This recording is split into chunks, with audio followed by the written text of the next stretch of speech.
মুরগি কি আপনার? জি, মুরগি হ্যাঁ? আমার।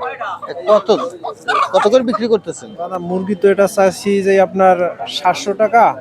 700 টাকা। জি দাদা। ওয়েট কতটুকু আছে? ওয়েট দাদা এটা তো কিলো হিসাবে না, এটা ইয়াসকা হিসাবে। এসকা এমনি ওয়েটে কতটুকু হইতে পারে? 1 কেজি তো হবে না মনে হয়। না দাদা আজকে 1 কেজির বেশি হবে। 1 কেজির বেশি হবে। আচ্ছা, কম রাখা যাবে না?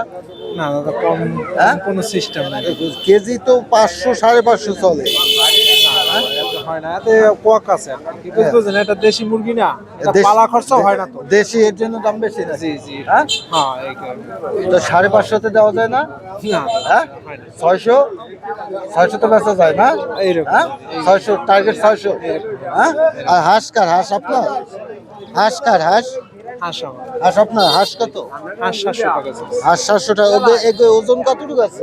এটা এটা তো কোনো কিলো হিসাবে না দাদা, এটা তো মানে আনুমানিক ওয়েট কত? 1 কেজি একটু বেশি আছে মনে হয়। এইরকম হ্যাঁ? এইরকম। এগুলো কত হইলে ছাড়বে? এটা মনে করেন 50 টাকা কম হবে। 50 টাকা কম হবে। হ্যাঁ? এরকম। মানে এটাও টার্গেট 600 নাকি? না না না না 650। 650 হইলে দেবেন না? না। হ্যাঁ?